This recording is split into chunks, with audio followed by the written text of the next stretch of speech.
우리 함께 잘 사십시다. 좀 발음이 좀 어렵긴 한데 원래 오늘은 이제 우리가 사회복지 주일로 지키면서 제가 그런 생각을 했어요. 그러면 하나님이 원하시는 하나님의 복지는 과연 뭘까? 이런 생각을 갖고 오늘 신명기에 있는 말씀을 함께 나눠보려고 합니다. 복지하면 누구나 다 이렇게 어감도 좋고 또 이렇게 누구나 복지 사회에서 살기를 원할 겁니다.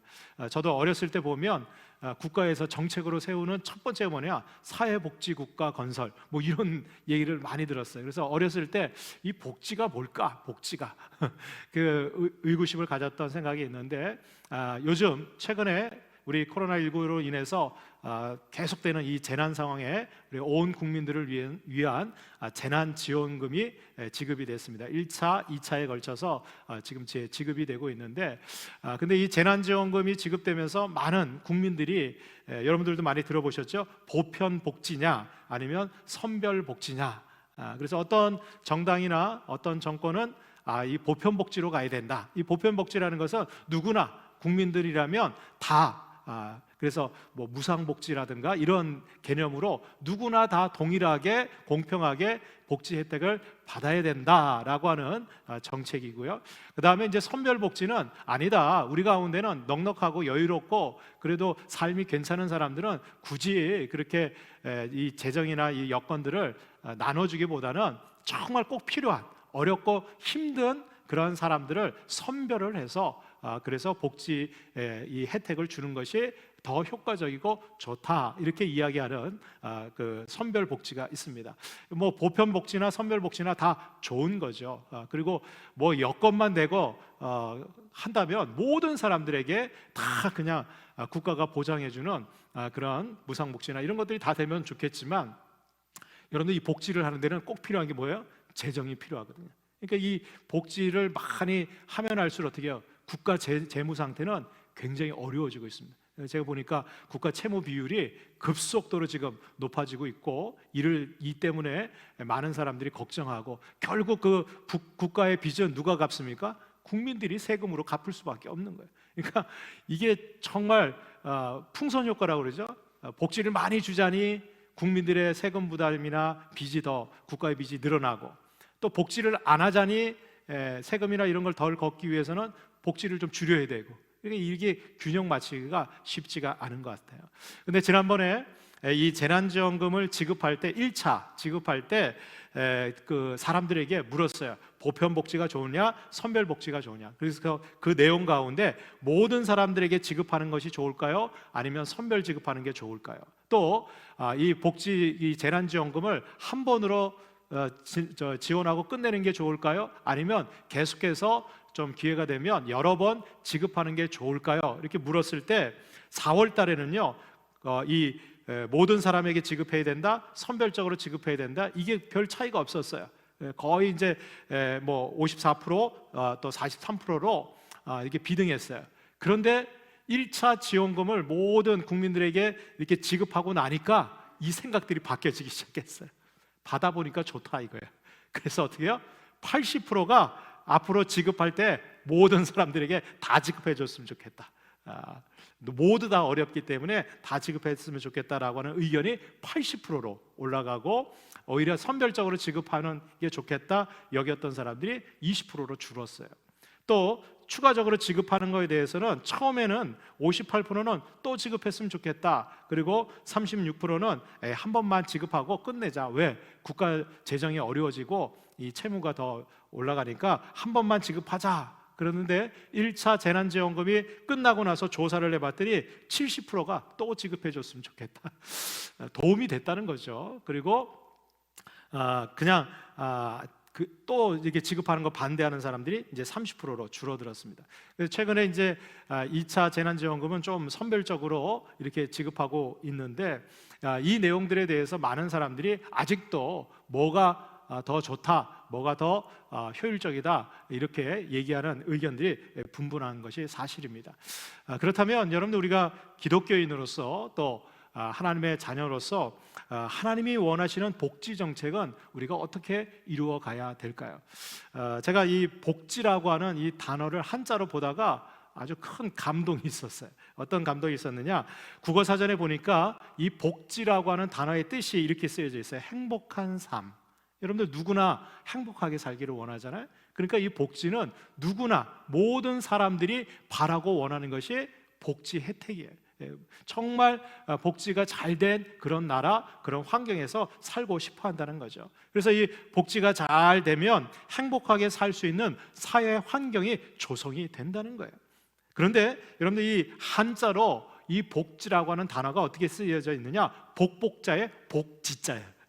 그러니까 여러분들 복지의 뜻은 뭐예요? 복이에요, 복. 그런데 여러분들 이 복복자 그리고 복지자의 뜻을 보니까 복을 내리다, 돕다, 그리고 하늘에서 내리는 행복. 그래서 이 한자 내용을 가만히 보면 우리 선조들도 이 복지라고 하는 단어의 의미를 뭐라고 했느냐? 복지는 물론 국가나 정부에서 어떻게 해요?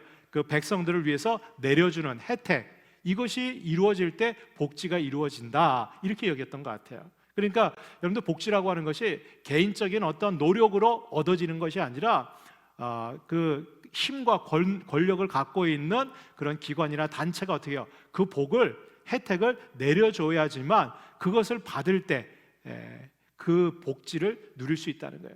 그런데 제가 이 말씀을 생각하다가 그렇다면 참된 복지는 어떻게 이루어질까? 여러분들 하늘에서 하나님이 복과 은혜를 내려주셔야지만 참된 복지 국가가 이루어질 수 있다는 거예요. 여러분들 물론 국가가 또 정부가 정말 재정적으로 아주 부유해서 모든 국가, 저기 어디 그 석유가 잘 나는 그런 나라는요 국민들에게 세금을 걷지 않는데요. 모든 결혼할 때도 국가에서 몇 천만 원씩 지원해주고, 신혼부부가 집 살 때도 대출을 그냥 국가에서 보증서서 다 해주고, 그렇게 복지 혜택이 다 주어진다는 거예요. 근데 그 사람들 별로 행복하게 여기지 않는데요.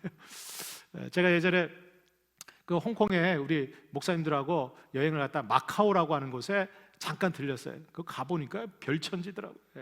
근데 거기 가보니까 사람들이요, 폐인들이 얼마나 많은지. 근데 그 마카오에 그 재벌 그룹 회장님이 있는데, 이 사람이요 자기 생일 때가 되면 거기 마카오 그 주민들 있잖아요, 전 사람들한테 여러분들 한 7천만 원씩 나눠준대. 별로 안 놀라시네. 그거 받아도 그만, 안 받아도 그만이신 분들이 있겠지만, 제가 그 소리 듣고 깜짝 놀랐어요. 근데 그 가이드가 그러더라고요. 근데 외국인들은 안 돼요, 그러더라고요. 거기 현지인하고 결혼해서 사는 사람은 외국인도 그 생일 때 그런 혜택이 온다는 거예요. 그래서 그 가이드한테 결혼했냐고 그랬더니 자기는 아직 결혼 안 했다고 그러더라고요. 근데 고민하고 있대. 근데요, 그렇게 어떻게 보면 그런 혜택을 받고 많은 사람이 그 재정적으로 재벌이니까 아마 그런 혜택을 주나 봐요. 근데 그 가이드가 그런 얘기 하더라고요. 근데 목사님, 그 자녀들이요, 그 재벌 그렇게 돈이 많아가지고 그 마카오 주민들한테 그렇게 자기 생일 때 되면 거금을 나눠주는 그 가정이요 별로 행복하지가 않대. 그 자녀들이요, 그 부인하고, 부인이 셋인가 넷인가 되는데, 그 싸움이, 재산 싸움이 너무 심하게 일어나가지고 집안이 엉망진창이라는 거예요. 그리고 여러분들 마카오라고 하는 것이 어느 곳에 이 도박하는 그런 호텔들이 얼마나 많은지, 거기 있는 사람들이요 폐인이에요, 폐인. 생일 때 그 엄청난 돈이 생기잖아요. 대부분들은 다 가가지고 그 도박 현장에서 다 탕진하고 마는 거예요. 그러니까 제가 볼 때 여러분들 재물을 많이, 재정적으로 많이 후원한다고 복지가 이루어지는 게 아니에요. 정말 참된 복지는 여러분들 하나님의 은혜와 복이 임할 때 이루어지고 성취되게 될 줄로 믿습니다. 자, 그렇다면 여러분들 정말 우리가 행복하게 함께 더불어 잘 사는 그런 사회, 그런 하나님의 복지 국가를 이루기 위해서는 우리가 어떻게 해야 될까요? 우리가 첫 번째로 신경 써야 될 것은 약자들을 억울하게 하지 말아야 된다. 여러분들 오늘 신명기 24장 17절 말씀해 보면, 하나님께서 모세를 통해서 이스라엘 백성들이 출애굽하고 광야를 지나면서 이제 너희들이 가나안 땅에 들어가면, 정말 여러분 우리가 가나안 복지라고 얘기하잖아요, 그죠? 그 가나안 땅에 들어가면, 젖과 꿀이 흐르는 땅에 들어가면 너희들이 정말 복지 국가를 만들기 위해서는 너희들 가운데서 꼭 지켜야 될 규정을 하나님이 말씀해 주세요. 그 규정의 첫 번째가 바로 뭐냐? 너는 객이나 고아의 송사를 억울하게 하지 말고 과부의 옷을 전당 잡지 말아라. 그러니까 여러분들 정말 가난하고 어려운 사람들이 때로는 재정적인 도움을 얻기 위해서 어떻게 해요? 여러분 대출을 받거나 아니면 전당포에 가서 자기의 소유를 맡기고 돈을 빌리잖아요.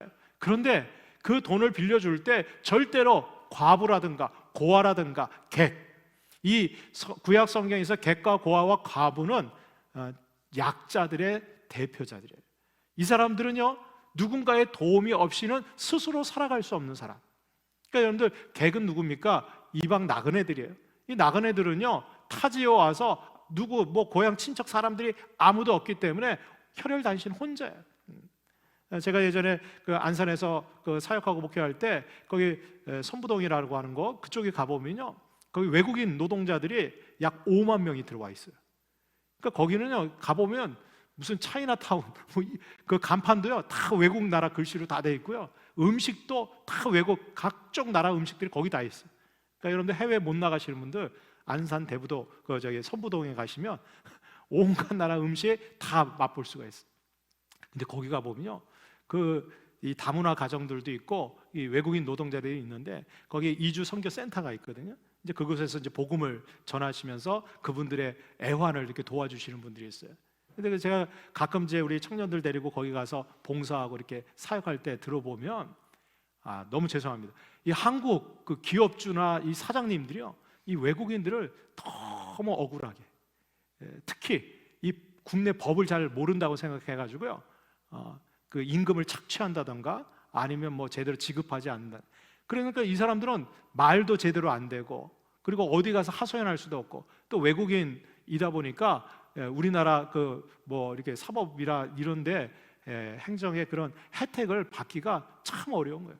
또 그 중에는 불법 체류자들도 있고 어려운 분들이 참 많은데, 이제 그런 분들을 돕기 위해서 이주 선교센터가 세워졌어요. 그래서 이제 여러 교회들이 이제 후원을 해서 돕게 되는데, 거기에서 이렇게 사연을 듣다 보면 정말 우리나라가 정말 복지국가 되려면 이런 외국인 노동자나 정말 어려운 사람들에 대해서 배려하고 그들을 억울하게 하지 말아야 되겠다. 근데 저는 이미 수천 년 전에 하나님께서는 성경을 통해서 이스라엘 백성들에게 너희들 객과 고아는 부모가 없잖아요. 여러분들 어린 아이들이 소년 가장들이 어떻게 혼자 살아갈 수 있겠어요? 또 여러분, 과부는요 남편이 없다는 거예요. 근데 여기서 얘기하는 과부는 자녀도 없는 이런 과부를 참과부라고 그래요. 그 자기를 봉양해 줄 수 있는 자녀도 없고 남편도 죽었으니 혼자 경제 활동을 못 하는 거예요. 이러한 사람들은 여러분들 그들이 억울하지 않도록 어떻게 보호하고 그리고 배려하는 그런 마음을 가져야 된다는 거예요. 이렇게 약자들을 억울하지 않게 잘 보살피고 도와줬던, 그래서 하나님의 복지 정책을 잘 실현했던 대표적인 사람이 있어요. 바로 욥입니다. 욥. 어떤 분들은 욥하면 고난만 당하고 그렇게 힘들고 괴로웠던 욥 이렇게 여기는데요, 여러분들 욥이 고난당한 이유가 있어요. 왜 욥이 고난당하는지 아세요?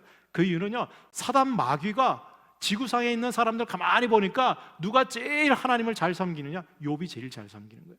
그리고 욥이요, 당대의 모든 지구상에 있는 그 누구보다도 하나님의 은혜와 복을 제일 많이 받은, 그러니까 하나님의 복지 혜택을 제일 많이 받은 사람이 욥이었어요. 그러니까 여러분들, 하나님이 욥을 인정하세요. 욥은 동방의 의인이다. 그가 흠이 없다는 거예요. 그럼 완전하다는 거예요. 히브리어 보면 이슈탐이라고 하는 단어를 썼어요. 이 단어는요, 어떤 신적인 존재에게 쓰는 의미예요. 결함이 없는, 전혀 부족함이 없는 완벽한 사람, 그 사람이 바로 욥이었어요. 근데 여러분들, 욥이 어떠한 삶을 살았기 때문에 그렇게 완벽하게 됐느냐? 물론 욥은 자기 가족들을 위해서, 특별히 자기 자녀들, 그 10명의 자녀들이 부지불식간에 혹시 죄를 지었을까 봐 늘 하나님 앞에 번제를 드리고 제사를 드리고 회개 기도했던 사람이 욥이에요. 가장으로서 가장 완벽했던 사람 욥이었어요. 그런데 이 욥은 가정뿐만 아니라 어떻게 해요? 사회에서도 가장 인정받는, 그래서 여러분들 사회생활하다가 이웃들 가운데, 세상 사람들 가운데, 특별히 약자들 가운데 정말 억울하고 답답한 일이 있으면 누구 찾아가요? 욥 찾아가는 거예요. 근데 욥이 그러한 사람들을 대해서 누구 하나 외면하거나 버리지 않았어요. 여러분들 욥기 29장에 보면 욥이 자신의 삶에 대해서 하나님 앞에 또 자기 친구들한테 고백하는 내용이 나와요. 뭐라고 얘기하느냐? 이는 부르짖는 빈민과 도와줄 자 없는 고아를 내가 건졌어. 그러니까 정말 누구도 도움받을 수 없는 그런 약자들을 누가 도와줬어요? 욥이 거기서 건져내는 거예요. 왜? 욥은 그런 능력이 있었어요. 재정적으로도 풍성했고요, 그런 권력도 있고 명예도 있고 그 모든 것을 가진 사람이 욥이었거든요. 그러니까 여러분들 힘과 권력이 있는 이 욥이 그걸 자기를 자랑하고 자기를 드러내기 위해서 쓴 게 아니에요. 누구를 위해서 썼어요? 약자들을 위해서 썼어요. 15절 16절에 보면 나는 맹인의 눈도 되고 다리 저는 사람의 발도 되고 빈궁한 자의 아버지도 되며 내가 모르는 사람의 송사를 돌보아 주었다. 여기서 얘기하는 이 맹인들이라는 거, 다리 저는 자들, 빈궁한 자들, 그리고 모르는 사람, 이건 이방인들, 객들 얘기하거든요. 근데 그런 사람들을 위해서 억울한 거, 답답하고 그들이 정말 괴로워하고 힘들어하는 거 누가 도와줬다는 거예요? 욥이 그냥 물심양면으로 다 도와준 거예요. 여러분들 욥이 그렇게 고난당했던 이유, 이 사단마귀가 생각할 때 저렇게 하나님의 은혜를 많이 받은 욥만 하나님 배반하고 하나님 원망하면 세상 모든 사람들 다 타락시킬 수 있다는 거예요. 그러니까 여러분들 모든 인류의 믿는 사람의 대표자로 욥을 선택한 거예요. 그리고 하나님도 욥을 봤냐 이렇게 얘기해요. 사단마귀한테 너 욥 봤냐? 욥이 얼마나 믿음 좋고 나 잘 섬기는지 봤냐 말이에요. 그러니까 이 사단마귀가 그래, 그거에 하나님이 물질도 주고 은혜 주시고 복 주시니까 그렇게 섬기는 거죠. 그거 다 뺏어가 보세요. 그러면 금방 원망하고 배반할 거라는 거예요. 근데 여러분들 욥은 그렇게 하지 않았어요. 왜 그랬습니까? 평소에 그 하나님이 주신 재물과 은혜와 복을 어떻게 해요? 내 것이라고 생각하지 않았어요. 오히려 하나님의 뜻대로 하나님이 정말 원하시는 거, 그래서 가난하고 어렵고 약자들을 위해서 늘 베풀고 나눠주는 삶을 살았다는 거예요. 여러분들 결국은 어떻게 됩니까? 하나님께서 이 욥의 고난이 끝나게 하셔요. 저는 그거 내용을 보면서 나중에 어떻게 해요? 이 욥에게 전보다 더 배의 재물과 재산을 욥에게 채워주세요. 그에게 딸들이 태어나는데 그 딸들이요 전 세계에서 가장 아름다운 딸들이에요. 여러분들 그 딸들의 이름이 다 기록되어 있어요. 얼마나 유명했는지. 근데 어떤 분들이 이렇게 생각하세요. 아유, 재물을 2배나 받았으니까 복이다. 아니에요. 여러분들 그 의미가 아니라 하나님께서 왜 욥에게 그렇게 넘치는 은혜를 더해 주셨느냐? 욥은 약자들을 위해서 베풀고 나누는 삶을 사는 사람이었기 때문에. 그러니까 여러분들 하나님이 누구에게 복 주시는지 아세요? 그냥 자기가 움켜쥐고 자기만 소유하는 사람 아니에요. 하나님의 복지는요 쓰고 베풀고 나눠주는 사람에게 더 채워주시는 줄로 믿습니다. 그래서 여러분들 우리는 약자들을 억울하게 해서는 안 돼요. 특별히 우리 주변에 정말 소외되고 어려움 가운데 답답해하고 그런 사람들이 있다면 우리가 돌아봐야 되는 거예요. 그분들을 위해서 어떻게 쓰든지 여러분들 억울하지 않도록 풀어줄 수 있도록 도움의 손길을 내밀 수 있어야 될 줄로 믿습니다. 그때 여러분들 하나님의 복지가 이 땅 가운데 이루어지게 될 줄로 믿습니다. 두 번째로 여러분들 하나님의 복지 국가를 이루기 위해서는요 나의 소유를 나누고 베풀 수 있어야 돼요. 오늘 19절 이하에 보면 내가 밭에서 곡식을 벨 때에 그 한 뭇을 밭에서 잃어버렸거든 어떻게 해요? 다시 가서 가져오지 말아라 그랬어요. 나그네와 고아와 과부를 위해서 그냥 남겨두라는 거예요. 왜? 내 하나님 여호와께서 내 손으로 하는 모든 일에 복을 내시리라 그랬어요. 여러분들 복지는요 뭐 국가나 정부가 가난하고 어려운 사람들 나눠주고 베풀어주면 복지가 이루어지는 게 아니에요. 내가 나눌 수 있어야 돼. 아유 나는 나도 도움받아야 되는데, 나도 가진 게 없는데, 나도 힘들고 어려운데. 아니에요. 그럼에도 불구하고 어떻게 해요? 내가 나눌 수 있는 거 나눠야 돼요. 아니 정말 나누기 아까운 것도 어떻게 해요? 베풀고 나눠야 돼요. 왜? 나보다 더 어려운 사람들이 있기 때문에. 그러니까 여러분들 하나님의 복지는 나의 소유를 나누고자 하는 마음이 없이는 여러분들 이루어질 수 없다는 거예요. 아니 그건 교회가 하셔야죠. 그거는 어느 부서에서 하셔야죠. 그러면서 나는 아무런 희생도 안 해, 손해도 안 봐. 여러분들 하나님의 복지 국가를 이루기 위해서는 내 시간도 드려야 되고요, 내 물질도 나눌 수 있어야 되는 거예요. 여러분들 교회가 이 세상에 정말 하나님의 빛과 소금된 영향력을 미치기 위해서 어떻게 해요? 여러분들 우리도 어렵죠. 재정적으로 힘들죠. 그래도 어떻게 해요? 하나님 앞에 받은 은혜 여러분들 같이 나눠야 되는 거예요. 베풀고 보여줘야 되는 거예요. 여러분들 힘들고 어려울 때 오히려 베풀고 나눌 때 더 가치가 있고 진정성이 있어요. 왜?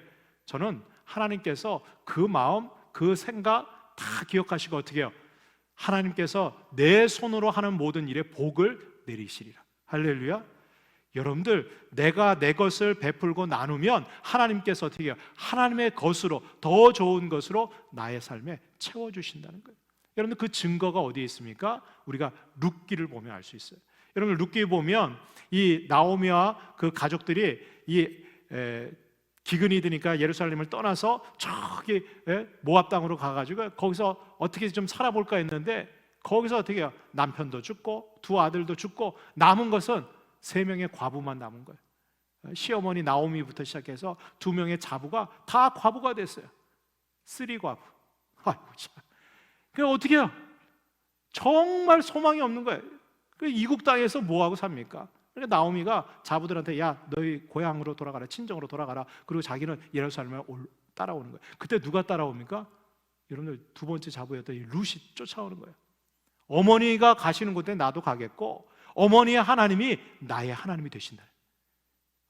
여러분, 룻은요 모압 여인입니다. 이방 여인이에요. 여러분 같으면 어떻게 했어요?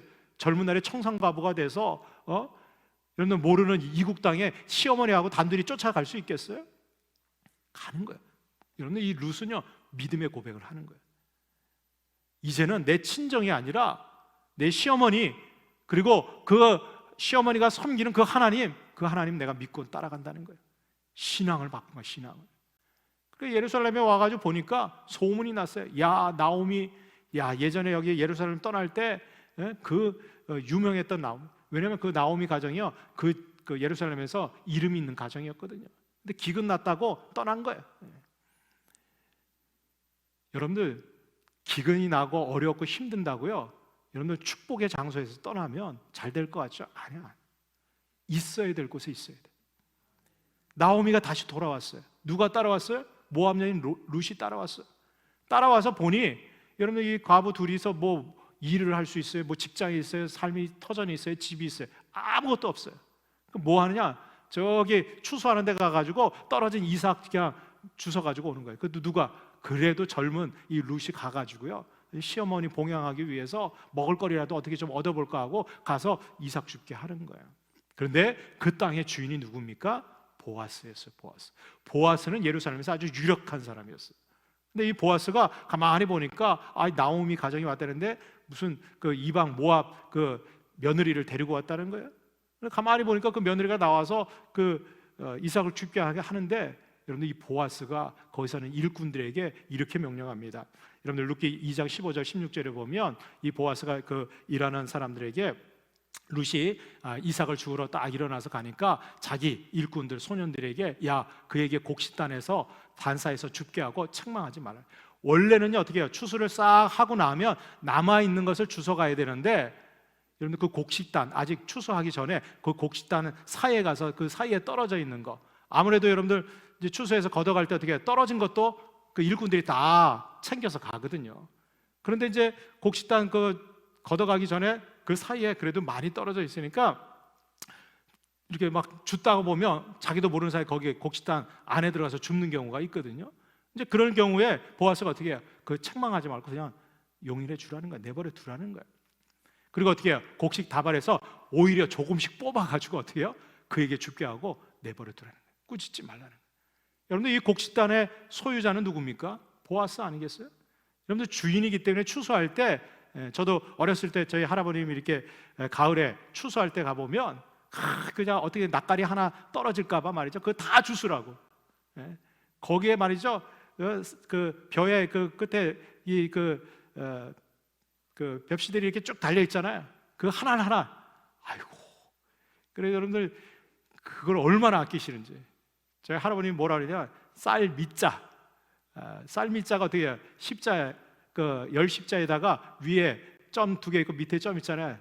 88번에 손길이 가야지 쌀 한 톨을 얻는다는.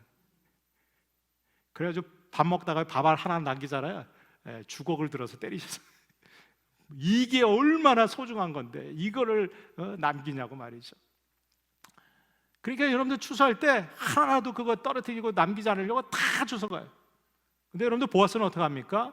그 추수하는 거 오히려 곡식단에 뽑아가지고 내버려 두라는 거. 왜? 자기 소유를 정말 그거 없이, 여러분들, 보아스는 그거 빼도 먹고 사는데 지장이 없어요. 아무런 어려움이 없어요. 그러나 룻에게 있어서는 그건 생명과 같은 거예요. 그러니까 어떻게 베풀고 나누는 거예요. 여러분들, 내가 가진 것이 없다고? 아니에요. 이미 하나님이 우리에게 주신 게 너무나 많아요. 가만히 보세요. 집에 여러분들 가셔가지고요, 곳곳에 보세요. 저도 이제 계절이 바뀌면서 이제 여름 옷들을 이제 정리해서 넣고 겨울 옷을 꺼내는데, 가만히 보니까 여름 옷 가운데 한 번도 올 여름에 입지 않은 옷이 얼마나 많은지. 그거 또 싸서 넣으면서 이거를 싸서 넣어 말아. 그러다가 뺐어요. 빼가지고 재활용 거기다가 다 보냈어요. 겨울 옷도 꺼내다 보니까요, 이런 옷도 있었네? 이런 경우들이 있어요. 여러분들, 나에게는 전혀 그냥 소유했다는 것 때문에 그냥 우리가 소유만 하고 있지 전혀 나는 쓰지도 않아, 사용도 안 해요. 그런데 여러분들, 그 옷 한 벌, 그거 하나 때문에 정말 이 겨울을 춥게 나는 어려운 사람들이 있거든요. 그 사람들을 위해서 베풀고 나눌 수 있어야 돼요. 아니, 정말 내가 소유한 거 여러분들 과감하게 베풀 수 있어야 돼요. 저는 어떠한 교회가 행복한 교회냐, 많이 소유해서 막 우리만 부자가 되는 교회가 아니라 쓰고 빌려주고 나눠줘서 오히려 더 가난해지는, 그러나 영적으로는 더 부유한 교회가 정말 부자 교회인 줄로 믿습니다. 저희가 이번에 하나님의 은혜로 작지만 저희들이 그 수제 의원금 그 같이 한 1,000만 원을 그 작은 교회들 나눠줬고요. 그 다음에 마스크도 저희들이 구입해서 막 나눠주는데, 우리 여기 뭐 있는 지방의 작은 교회 그 목사님 문자를 보냈어요. 목사님, 늦게 이제 본인이 그거를 늦게 이제 확인을 하시고, 이렇게 저기 이제 그 교회에 그 목사님도 못 나오시는 그런 교회들이 있어요. 작은 교회. 왜냐면 일을 하셔야 돼. 이 교회를 어떻게든지 유지하려고 다른 잡을 갖고 일을 하시는 거예요. 그러니까 교회를 못 나오시는 거예요, 주간에. 그래 저희가 이제 비어 있으니까 이제 그 교회에다가 이렇게 전달해서 갖다 드리고 거기다 이렇게 좀 메모 써가지고 드려놓고 왔는데, 그걸 이제 주일날 발견하신 거예요. 그리고 이제 주일날 예배 드리고 이제 그리고 나서 이제 문자를 보냈어요. 꼭 필요한 거 보내주셔서 너무 감사하다. 그 목사님 자녀들이 둘이 있는데, 이 아이들 있잖아요, 밖에를 못 내보는데 마스크가 없어가지고 집에만 있으라는 거예요. 집에만.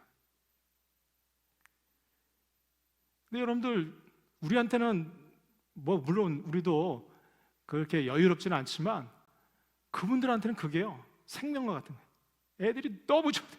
마스크 쓰자마자 밖으로 나가서 막 뛰어놀고 하는데, 그거 보면서 그 목사님이 너무 감사. 사모님하고 찾아오시겠다. 제가 찾아오지 말라 그랬어요.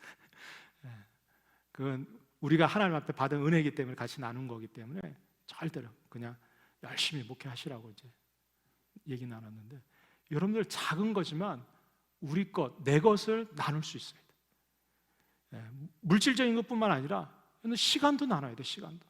어떤 분들은 그 바쁜 시간 속에 와가지고 말이죠, 교회를 위해서 그 작은 거, 누가 꽃을 주시니까 꽃 갖고 와가지고, 여러분 자기 집 이렇게 아름답게 꾸미고 싶지 않겠어요?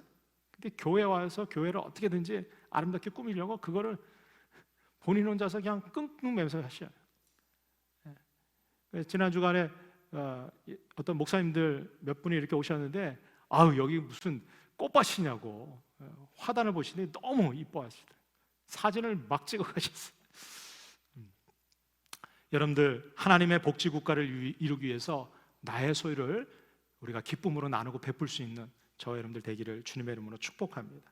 마지막 세 번째로, 우리가 하나님의 복지 국가를 이루기 위해서는요, 하나님의 은혜로 사랑할 줄 알아야 돼요. 이 말은 뭐냐면, 여러분, 우리가 하나님의 은혜를 잊지 말고 감사하면서 어떻게 해요? 그 감사한 그 하나님의 은혜를 사랑으로 실천하고 나눌 수 있어야 돼요. 여러분들, 하나님의 복지의 핵심은 여기에 있습니다. 여러분들, 내 능력으로, 그냥 내 기쁨으로, 그런 경우도 있어요. 많은 자선 사업 하시는 분, 또 많은 그 기부를 하시는 분들 가운데 자기 만족으로 그렇게 하시는 분들도 있어요. 그러나 하나님의 복지 정책은요, 하나님의 은혜에 감사하기 때문에, 그래서 어떻게 해요? 내가 하나님의 사랑으로 실천하고 나누는 거예요. 여러분 오늘 22절에 보면 너는 애굽 땅에서 종되었던 것을 기억하라 그랬어요. 이러므로 내가 내게 이 일을 행하라 명령하노라. 왜 하나님께서 이 약자들을 도와주고 그들을 억울하게 하지 말고 이런 일을 행하라고 명하셨느냐? 여러분 이 표현이 2번이나 나옵니다. 오늘 본문에 보면 너희들 과거에 애굽 땅에서 종되었던 거, 노예 생활했던 거 잊지 말라는 거예요. 너희들 그 애굽 땅에서 노예 생활하고 종살이하면서 아주 비참하고 고난 가운데 있을 때 하나님이 어떻게 해요? 은혜로 구원해 주신 거예요. 이스라엘 백성들이 뭐 한 게 없어요. 하나님 앞에 부르짖어 기도한 것밖에 없어요. 그런데 그들을 하나님이 어떻게 해요? 그 애굽 종살이하던 이 이스라엘 백성들을 구원해 주신 거예요.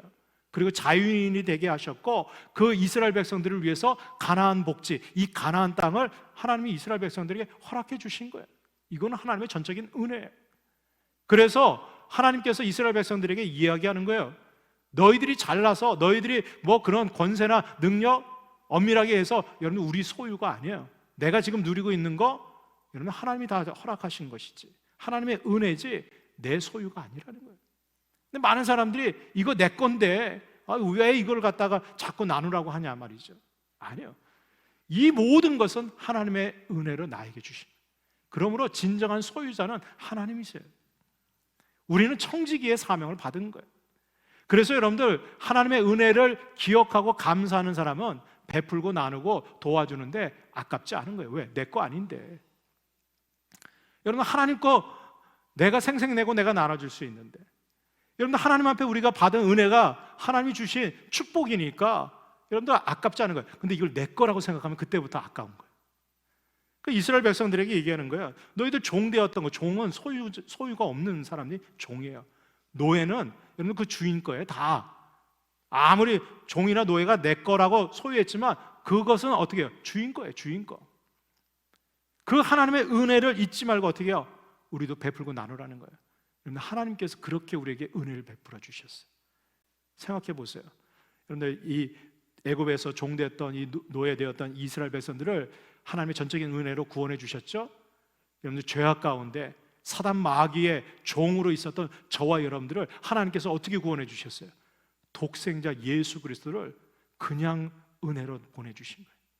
그 예수님께서 십자가에 대해서 죄 없으신 예수님께서 누구를 위해서? 나를 위해서, 우리를 위해서 십자가에서 물과 피를 다 쏟으시고 생명의 값을 지불하시고 우리를 구원해 주셨어요. 여러분들 그 은혜 때문에 오늘도 우리가 살아가고 있는 거예요. 그 은혜를 기억한다면 뭐가 아깝겠어요? 그 은혜만 생각하면 여러분들 내가 세상에서 소유하고 있는 명예, 권세, 물질, 재물 다 나눠줘도 내 영혼은 구원받아서 천국 가잖아요. 뭐가 우리는 믿지는 장사가 아니야. 그거 기억하라는 거야. 하나님의 은혜.